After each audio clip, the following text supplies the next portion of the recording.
Dear students, आज हम एक नया टॉपिक स्टार्ट करने जा रहे हैं आपके सर्कुलेटरी सिस्टम में। और सर्कुलेटरी सिस्टम में हम सबसे पहले आज बात करेंगे हार्ट के आउटलाइन डायग्राम की, हार्ट की जनरल स्ट्रक्चर की, हार्ट के अंदर कौन कौन से पार्ट होते हैं इन्वॉल्व, कौन कौन से वाल्व इन्वॉल्व होते हैं, कैसे हार्ट से सर्कुलेशन होता है, उसकी सिर्फ आज हम सिर्फ आउटलाइन की हम बात करेंगे। तो आज का जो अपना टॉपिक रहेगा वो हम बात कर रहे हैं heart general structure and blood circulation की आउटलाइन की बात कर रहे हैं। तो टॉपिक स्टार्ट करने से पहले हार्ट के बारे में हम बात कर लें। हार्ट हमारी बॉडी के लेफ्ट पार्ट के अंदर थोरेसिक कैविटी के अंदर स्थित होता है। थोरेसिक कैविटी में जो हमारी रिब से बना हुआ थोरेसिक केज है, वहां एक अवकाश उपस्थित होता है जिसको मीडियास्टाइनम के नाम से जानते हैं। उस मीडियास्टाइनम के अंदर ये हार्ट उपस्थित होता है। और हार्ट का जो मेन रोल होता है वो आपके पूरे शरीर के अंदर रक्त को पंप करने का काम होता है। अगर हम टैक्सोनॉमी के हिसाब से बात करें तो इसी मछलियों में सबसे पहले हार्ट की बात करें तो मछलियों के अंदर हार्ट सिर्फ दो चैम्बर होता है। इसके अंदर एक ऊपरी चैम्बर जिसको हम आलिंद के नाम से जानते हैं, एट्रियम कहते हैं, और एक नीचे का चैम्बर जिसको हम वेंट्रिकल या निलय के नाम से जानते हैं। विशेष से आगे जब हम एम्फीबियंस की बात करते हैं, उभयचरों की बात करते हैं, उभयचरों के अंदर जो हार्ट होता है वो थ्री चैम्बर्ड होता है, त्रिकोष्ठीय होता है, जिसमें ऊपर के दो चैम्बर आलिंद कहलाते हैं और नीचे का एक उभयनिष्ठ चैम्बर वेंट्रिकल्स निलय कहलाता है। रेप्टाइल्स में हम बात करें तो रेप्टाइल्स के अंदर भी जो हार्ट होता है वो इनकम्प्लीटली फोर चैम्बर्ड होता है। मतलब उसके अंदर दो पूरी तरह से आलिंद उपस्थित होते हैं और दो उसके अंदर निलय उपस्थित होते हैं, लेकिन वो दोनों निलय पूरी तरह से विभाजित नहीं होते। लेकिन रेप्टाइल्स में हम बात करें क्रोकोडिलिया की, क्रोकोडाइल्स की बात करें तो क्रोकोडाइल्स के अंदर जो हार्ट होता है वो कंप्लीटली फोर चैम्बर्ड होता है।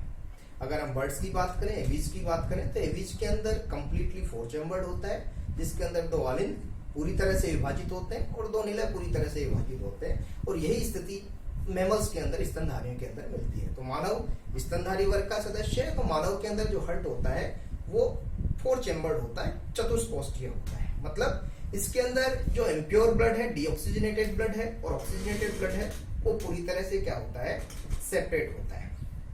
तो अगर हम इस हार्ट की जनरल स्ट्रक्चर की बात करें तो जनरल स्ट्रक्चर में तो सबसे पहले हम ड्रॉ कैसे करते हैं।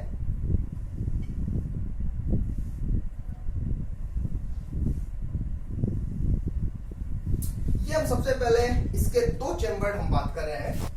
ये मैं बात यहां पे कर रहा हूं, ये वाला भाग आपका दाहिना भाग होगा और ये भाग हम बात करेंगे आपके बाएं। इस तरह से मैं खड़ा हूं तो ये मेरा दायां भाग है और ये मेरा बायां भाग है, राइट भाग और लेफ्ट भाग। तो ये हार्ट का दायां भाग और ये हार्ट का बायां भाग। ये दोनों जो है ये नीचे के बड़े चैम्बर आपको दिखाई दे रहे हैं, ये दोनों चैम्बर कहलाते हैं, निलय कहलाते हैं, वेंट्रिकल्स कहलाते हैं, वेंट्रिकल्स निलय कहलाते हैं।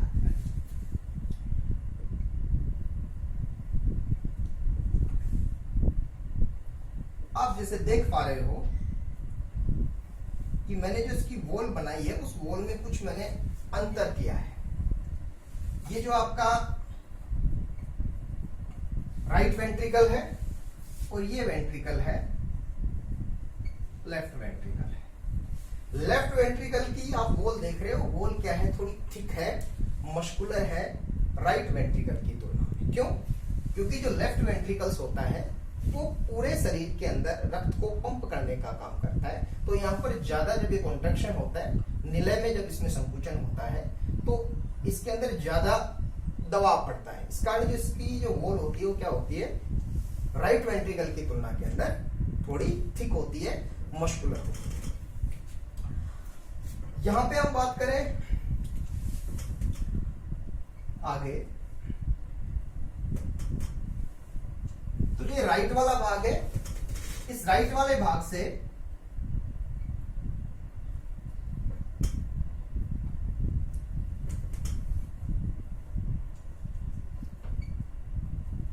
ये पल्मोनरी आर्टरी का ओरिजिन होता है, पल्मोनरी आर्टरी का। और यहां पर अगर हम बात करें तो यहां पर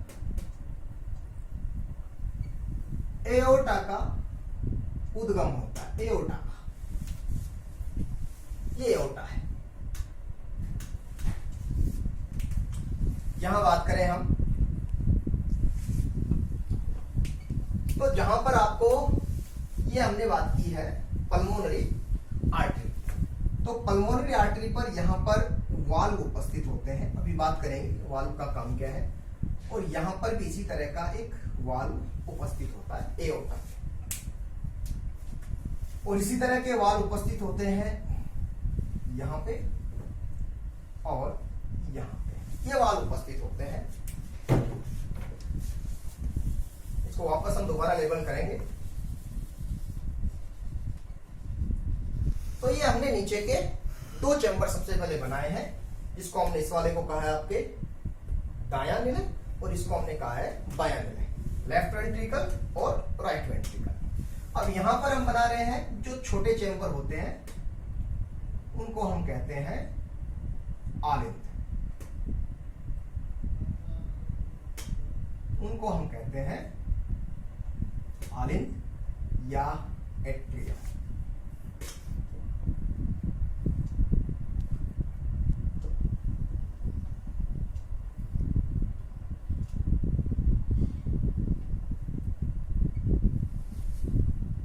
ये देख पा रहे हो एट्रियम की जो वॉल होती है वो निलय से क्या होती है, थोड़ी सक्रिय होती है। क्यों? ये आलिंद का काम सिर्फ क्या होता है कि ये ब्लड को एकत्रित करने का काम करती है। ये जो दायां आलिंद है, इस दायां आलिंद में आकर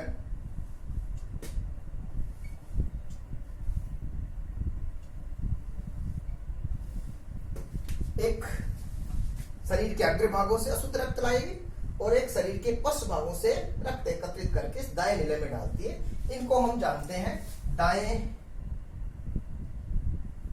इनको हम जानते हैं अग्र महाशिरा, सुपीरियर वेना केवा और इंफीरियर वेना केवा।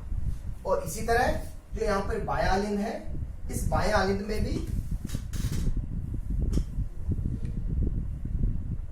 ये इस तरह से दो पल्मोनरी वेन आकर खुलती है। तो सबसे पहले हम इनको लेबल्ड कर दें, जो जो हमने बनाई है यहां पर, इनको हमने कहा है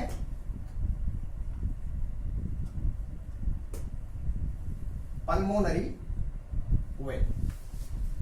एक शब्द आया यहाँ पे वेन और आर्टरी। तो वेन और आर्टरी में सीधा सा फर्क है कि आर्टरी वो वेसल्स होती है जो शुद्ध रक्त को हृदय से बाकी अंगों तक ले जाने का काम करती है, और वेन्स के लिए हम कहते हैं कि ये ऐसी वेसल्स होती है जो अशुद्ध रक्त को अंगों से हृदय की तरफ लेके आती है। तो एक की डायरेक्शन अगर आर्टरी की बात करें तो आर्टरी की डायरेक्शन होगी ऑर्गन से हार्ट की तरफ, और वेन्स की आर्टरी की जो डायरेक्शन होगी वो हार्ट से कहां होगी, ऑर्गन्स की तरफ। और अगर वेन्स की बात करें तो वेन्स की डायरेक्शन होगी ऑर्गन से हार्ट की तरफ। मतलब हम सीधा सा कहें कि ऑक्सीजनेटेड ब्लड को हृदय के बाकी अंगों तक ले जाने का काम कौन करती है, आपकी आर्टरी करती है, जबकि डीऑक्सीजनेटेड ब्लड को ऑर्गन से हार्ट की तरफ लाने का काम कौन करती है, आपकी वेन्स करती है। लेकिन यहां पर हम एक्सेप्शन की बात करेंगे। तो ये हमने बात की दो पल्मोनरी वेन्स। यहां पर हम बात कर रहे हैं सुपीरियर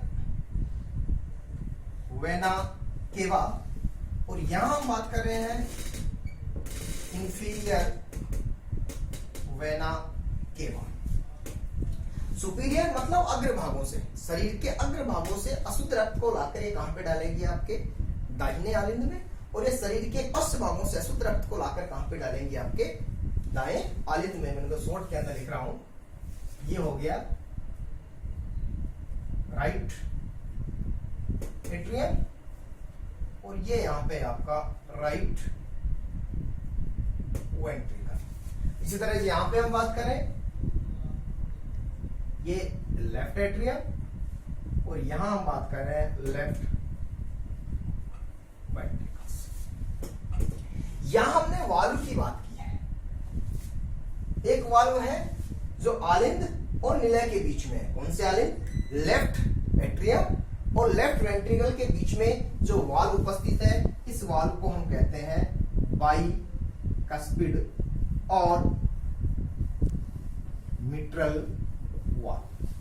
ये फ्लैप है, इस तरह से ये फ्लैप है, इस तरह से आपके फ्लैप है, बाइकस्पिड है। और इसका काम क्या होता है कि ये रक्त को एक ही दिशा में जाने देता है, मतलब रक्त को ये सिर्फ आलिंद से निलय की तरफ आने देगा, वापस निलय से आलिंद की तरफ इसको नहीं जाने देगा। इसी तरह का एक वाल्व हमने यहां पे भी बनाया, एओर्टा के अंदर भी, और इसको हम कहते हैं aortic semi lunar valve. General इसको अर्धचंद्राकार का पार्ट हम कह देते हैं। इसी तरह के यहाँ पे भी वाल्व उपस्थित है जो आपके राइट एट्रियम और राइट वेंट्रिकल के बीच में है।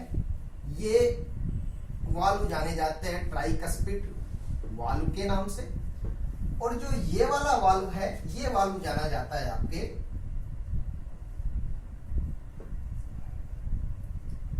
Pulmonary semi lunar valve. Valve के बारे में हमने कहा कि वाल्व का काम होता है कि वाल्व ब्लड को विपरीत दिशा में जाने से रोकने का काम करता है। अब ये वाल्व है वो झटके से विपरीत दिशा के अंदर नहीं चले जाए। ये भी हो सकता है कि वाल्व हमेशा इस डायरेक्शन में क्यों नहीं जाते, तो यहां पर कुछ टिश्यू जुड़े रहते हैं, यहां पर कुछ टिश्यू इस तरह से आपके जुड़े हुए रहते हैं, और इन टिश्यू को हम किस नाम से जानते हैं? इन टिश्यूज को हम कहते हैं कोर्डा टेंडिनी के नाम से हम इसको जानते हैं। कोर्डा टेंडिनी का काम क्या होता है कि ये जो आपके वाल्व है, उस वाल्व को विपरीत दिशा में जाने से रोकने का काम करते हैं। और इन कोर्डा टेंडिनी से कुछ मसल्स जुड़ी होती है, ये कुछ मसल्स भी इन कोर्डा टेंडिनी से अटैच रहती है। इन मसल्स को हम पेपिलरी मसल्स के नाम से हम जानते हैं। पेपिलरी मसल्स के नाम से हम इसको जानते हैं। यहां तक होने के बाद में हम बात करते हैं कि अगर इसकी आउटर की बात करें, हार्ट की वॉल्स की बात करें, तो हार्ट के चारों तरफ बेसिकली 3 लेयर उपस्थित होती है। एक लेयर जो सबसे बाहर की तरफ उपस्थित होती है, सबसे बाहर की तरफ उपस्थित है। ये लेयर जो सबसे बाहर की तरफ हार्ट के चारों तरफ की जो कवरिंग है, ये वाली कवरिंग,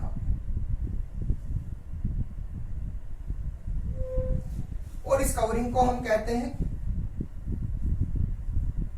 पेरिकार्डियम।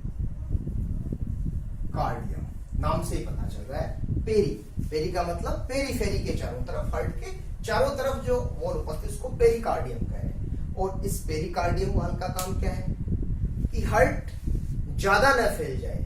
हार्ट ये मान के चलो कि हार्ट जब डायस्टोल होता है तो हार्ट अपनी जनरल अवस्था के अंदर इतना फैलता है, तो उसको ज्यादा न फैलने दे। ज्यादा फैलेगा तो हार्ट के अंदर क्या हो सकता है, बस्ट भी हो सकता है। तो हार्ट को ज्यादा फैलने से रोकने के लिए पेरिकार्डियम उपस्थित है। पेरिकार्डियम, उसके बाद में जो हार्ट के अंदर की तरफ एक और लेयर उपस्थित है, ये हार्ट के अंदर की तरफ, ये हार्ट के अंदर की तरफ एक और कवरिंग उपस्थित है, ये हार्ट के अंदर की तरफ।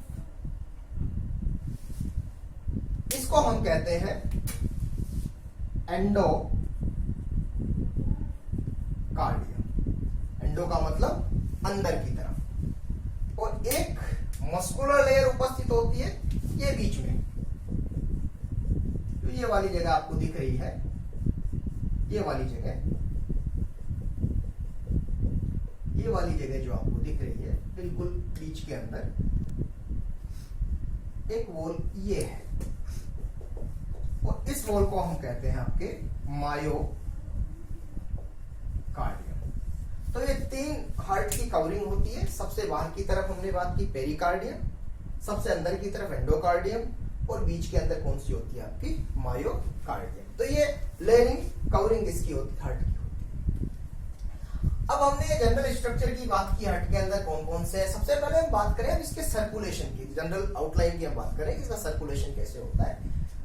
तो आपने को पता है कि सबसे पहले सुपीरियर वेना केवा की बात की और इंफीरियर वेना केवा, मतलब अग्र महाशिरा और पश्च महाशिरा। सबसे पहले अग्र महाशिरा शरीर के अग्र भागों से अशुद्ध रक्त है। अशुद्ध रक्त से मतलब है कि ऐसा रक्त जिसके अंदर कार्बन डाइऑक्साइड की मात्रा ज्यादा है और ऑक्सीजन की मात्रा क्या होती है, कम होती है। तो ऐसे ब्लड को हम क्या कहते हैं, डीऑक्सीजनेटेड ब्लड कहते हैं। ठीक है। और इसके विपरीत ऑक्सीजनेटेड ब्लड में क्या होगा, कार्बन डाइऑक्साइड की मात्रा कम होगी और ऑक्सीजन की मात्रा क्या होगी, ज्यादा होगी। तो ये जो प्रोसेस होगा कि डीऑक्सीजनेटेड ब्लड ऑक्सीजनेटेड ब्लड जाकर कहां पे, ये लंग्स के अंदर। क्यों? क्योंकि श्वसन क्रिया के दौरान हम क्या करते हैं, ऑक्सीजन को हमारी फेफड़ों की कूपिकाओं में भरते हैं। ठीक है। और कूपिकाओं के पास में क्या है, काफी सारी आपकी ब्लड कैपिलरीज होती है, तो वहां पर ये डीऑक्सीजनेशन और ऑक्सीजनेशन का खेल वहां पर चलता है। तो सबसे पहले सुपीरियर वेना केवा और इंफीरियर वेना केवा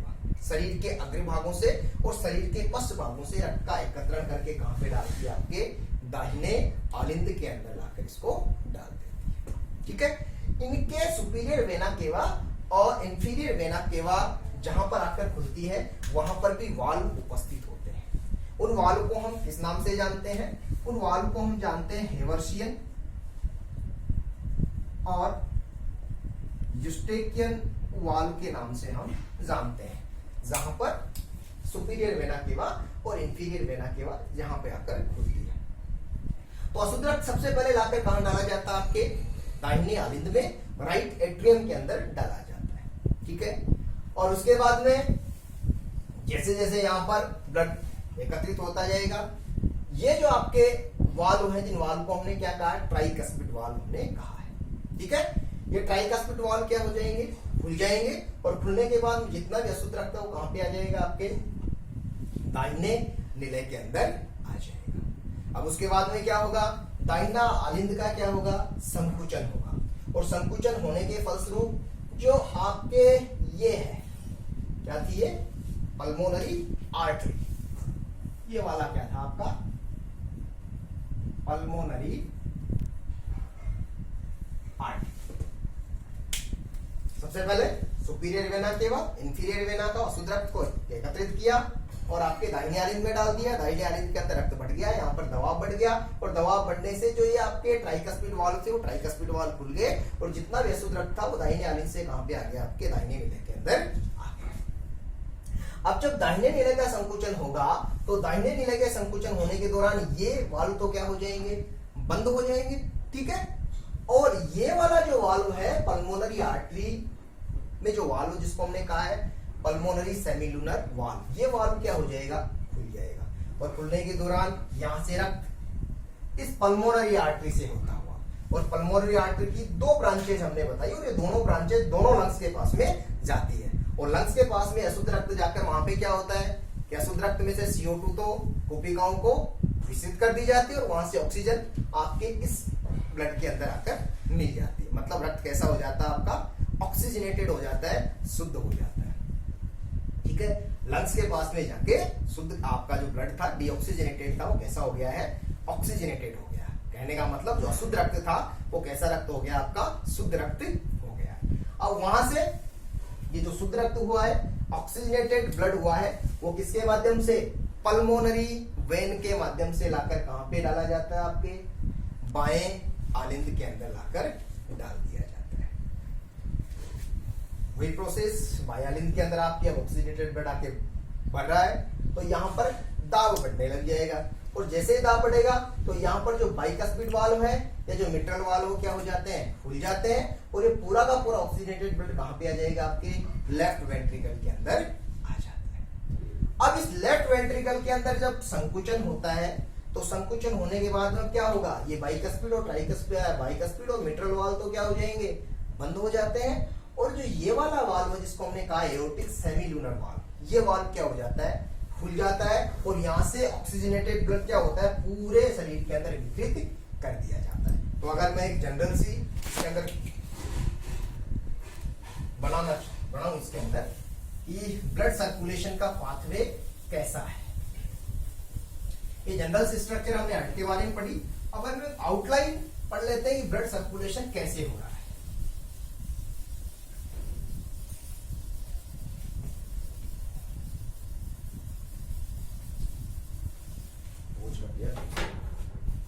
अब हम बात कर रहे हैं ब्लड सर्कुलेशन की। तो सबसे पहले हमने क्या बात की? सबसे पहले हमने बात की कि सुपीरियर वेना केवा और इंफीरियर वेना केवा, इन्होंने डीऑक्सीजनेटेड ब्लड या शुद्ध रक्त का एकत्रण किया और एकत्रण करके इसने कहां पे डाला? इसने डाला आपके राइट एट्रियम के अंदर, राइट एट्रियम के अंदर। और राइट एट्रियम से कहां पे गया? आपके राइट वेंट्रिकल्स में। और राइट वेंट्रिकल से कहां गया? पल्मोनरी आर्टरी के माध्यम से कहां पे पहुंच गया? आपके लंग्स के पास में। और लंग्स से वापस कहां पे आएगा? आपके पल्मोनरी वेन में। और पल्मोनरी वेन से कहां पे आया है? लेफ्ट एट्रियम में। लेफ्ट एट्रियम से कहां आया है? लेफ्ट वेंट्रिकल में। और लेफ्ट वेंट्रिकल से ये कहां पे गया? आपके एओर्टा में। और एओर्टा के माध्यम से कहां चला गया है? होल बॉडी के अंदर, पूरी बॉडी के अंदर इसका सर्कुलेशन हुआ है। तो superior vena cava, inferior right atrium, right ventricle, pulmonary artery. Pulmonary artery से ये गया है लंग्स, लंग्स से गया है pulmonary vein, left atrium, left ventricle, aorta, और फिर ये पूरी बॉडी के अंदर इसका वितरण हो गया है। ये मैंने ब्लू कलर दिखाया है, ये मैंने बात की है डीऑक्सीजनेटेड ब्लड की। और ये मैंने रेड कलर से दिखाया है ऑक्सीजनेटेड ब्लड की मैंने बात की है। तो यहां पे सबसे पहले सुपीरियर वेना केवा और इंफीरियर वेना केवा, यहां पे भी आपके क्या उपस्थित थे? वाल उपस्थित थे। और उन वाल को हमने क्या कहा है? हेवर्शियन वाल और यूस्टेकियन वाल। राइट एट्रियम और राइट वेंट्रिकल में भी वाल उपस्थित थे, उनको हमने क्या नाम दिया था? ट्राइकस्पिड वाल। ठीक है। और राइट वेंट्रिकल और पल्मोनरी आर्टरी के बीच में भी क्या थे? आपके वाल उपस्थित थे, उनको हमने नाम दिया था पल्मोनरी सेमी ल्यूनर वाल। पल्मोनरी आर्टरी से लंग्स, लंग्स से कहां पे? Pulmonary vein. और पल्मोनरी वेन से कहां पे? Left atrium. और लेफ्ट एट्रियम से लेफ्ट वेंट्रिकल के बीच में भी वाल उपस्थित थे, उनको हमने कहा था बाइकस्पिड या मिट्रल वाल। और लेफ्ट वेंट्रिकल और एओर्टा के बीच में वाल उपस्थित थे, उस वाल को हमने क्या नाम दिया था? एओर्टिक वाल। तो ये जनरल आपका ब्लड सर्कुलेशन है। अब यहां से देखो, वापस एक बार रिकॉल करते हैं।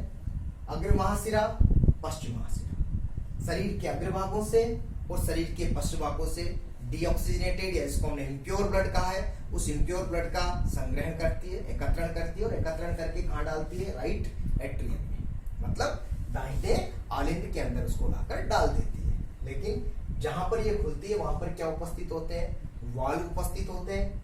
अग्र महाशिरा पे हेवर्शियन कपाट और पश्चिम महाशिरा पे यूस्टेकियन कपाट उपस्थित है। कपाटों का काम अपने को पता है कि कपाट विपरीत दिशा में रक्त हो जाने से रोकते हैं।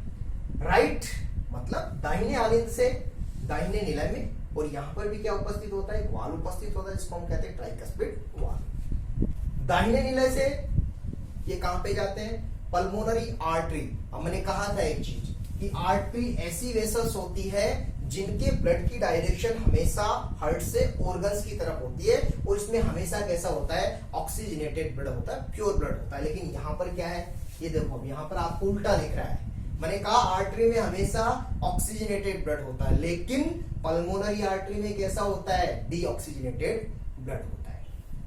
मैंने कहा कि वेन की डायरेक्शन हमेशा क्या होती है, ऑर्गन से हार्ट की तरफ, मतलब डीऑक्सीजनेटेड ब्लड को, इम्प्योर ब्लड को हार्ट की तरफ लाती है। लेकिन यहाँ पर पल्मोनरी वेन में कैसा ब्लड है, ऑक्सीजनेटेड ब्लड है। तो ये आपको याद रखना है कि पल्मोनरी आर्टरी में हमेशा डीऑक्सीजनेटेड ब्लड एक्सेप्शन है, जबकि पल्मोनरी वेन में कैसा होता है, ऑक्सीजनेटेड ब्लड आपके होता है। तो राइट वेंट्रिकल से पल्मोनरी आर्टरी में आए और यहाँ पर पल्मोनरी सेमील्यूनर वाल्व है, ठीक है। और इन वाल्वों के खुलने और बंद होने से हार्ट की साउंड जनरेट होती है, जिनको हम डब रूट के नाम से जानते हैं। जब ये अर्धचंद्राकार कपाट खुलते हैं, बंद होते हैं, इन कपाटों के खुलने बंद होने से आपके हार्ट की साउंड जनरेट होती है। वो नेक्स्ट लेक्चर में हम इनकी बात करेंगे कैसे वो जनरेट होती है। तो पल्मोनरी आर्टरी से ये डीऑक्सीजनेटेड ब्लड कहाँ जाता है, लंग्स जाता है, ठीक है। लंग्स के अंदर क्या है, आपकी ऑक्सीजन भरी हुई है, आपने संवातन की क्रिया की, ब्रीदिंग प्रोसेस किया है, तो ऑक्सीजन आपके ब्लड के अंदर आपकी फेफड़ों की कुपिकाओं के अंदर भरा हुआ है। तो वहां से इस कुपिकाओं में क्या होगा कि जो आपका डीऑक्सीजनेटेड ब्लड है वहां से CO2 कुपिकाओं को मिश्रित कर दी जाएगी और ऑक्सीजन वापस कहां पे आ जाएगी, इस ब्लड के अंदर आकर मिश्रित हो जाएगी। और जो ब्लड डीऑक्सीजनेटेड था, इम्प्योर था, वो कैसा हो जाएगा, आपके ऑक्सीजनेटेड हो जाएगा। इसीलिए मैंने यहाँ पे ब्लू कलर में दिखाया डीऑक्सीजनेटेड ब्लड को और रेड कलर के अंदर मैंने शो किया ऑक्सीजनेटेड ब्लड को। तो लंग से पल्मोनरी फुफ्फुसीय सिराओं के माध्यम से ये आपके बाएं आलिंद के अंदर ये ऑक्सीजनेटेड ब्लड डाल दिया जाएगा। यहाँ पर बाएं से निलय के अंदर यहाँ पर वाल्व उपस्थित है, बाइकस्पिड और मिट्रल वाल्व, और लेफ्ट वेंट्रिकल से ये आपके एओर्टिक वाल्व के माध्यम से होते हैं एओर्टा, महाधमनी, और महाधमनी के माध्यम से शरीर के समस्त भागों तक इस शुद्ध रक्त का वितरण कर दिया जाएगा। अब यहाँ पर हमने एक चीज देखी कि जब ये ब्लड सर्कुलेशन हो रहा है तो ब्लड सर्कुलेशन के दौरान ये रक्त है वो हृदय से 2 बार गुजर रहा है, एक बार दाहिने भाग से और एक बार बाएं भाग से। देखो एक बार दायां भाग पल्मोनरी आर्टरी, वापस एक बार तो हार्ट से इधर गुजर गया और एक बार दोबारा वापस आया हार्ट। एक बार ब्लड गया लंग्स के पास में और एक बार वापस हार्ट के बाएं भाग की तरफ आया। तो मतलब एक पूरे चक्र के अंदर जो ये रक्त है हृदय से 2 बार गुजरता है। तो इसको हम क्या कहते हैं, डबल सर्कुलेशन के नाम से जानते हैं। डबल सर्कुलेशन, या जिसको हम कहते हैं दोहरा परिसंचरण। मतलब एक बार इस पूरे हृदय चक्र के दौरान ब्लड है, रक्त है, वो हृदय से 2 बार गुजरता है, एक बार दाएं भाग से और एक बार बाएं भाग से। तो इस गुजरने की प्रक्रिया को हम क्या कहते हैं, डबल सर्कुलेशन कहते हैं, दोहरा परिसंचरण कहते हैं। तो इस प्रकार हम मानव के हृदय की बात करें तो मानव के हृदय के अंदर अशुद्ध रक्त या शुद्ध रक्त, ऑक्सीजनेटेड ब्लड और डीऑक्सीजनेटेड ब्लड पूरी तरह से क्या होता है, आपके सेपरेट रहता है। अगर हम कहें और भी साधारण शब्दों के अंदर आप जानना चाहो तो जो बायां भाग होता है वो बाएं भाग में हमेशा कौन सा रक्त होता है, आपका ऑक्सीजनेटेड होता है, और दाएं भाग में हमेशा कैसा होता है, आपका डीऑक्सीजनेटेड ब्लड होता है। तो यह आज हमने बात की इसकी आउटलाइन की, हार्ट की जनरल स्ट्रक्चर कैसी थी, ब्लड का सर्कुलेशन कैसा होता है, कौन कौन से उसके पार्ट्स होते हैं, ठीक है, कौन कौन से उसके वाल्व होते हैं, और ब्लड का सर्कुलेशन कैसा होता है। तो ये जनरल सा टॉपिक है, तो उम्मीद है आपको पसंद आया होगा और बिल्कुल इजी तरीके से मैंने इसको बताने की कोशिश की है। नेक्स्ट लेक्चर में हम आगे बात करेंगे कि कार्डियक साइकिल कैसे होती है, हार्ट की जो फर्स्ट साउंड है, सेकंड साउंड है, वो कैसे जनरेट होती है, ठीक है। और भी हम उसके अंदर बात करेंगे कि वेंट्रिकल्स का सिस्टोल, डायस्टोल, ये सभी बातें हम नेक्स्ट लेक्चर के अंदर करेंगे, ठीक है।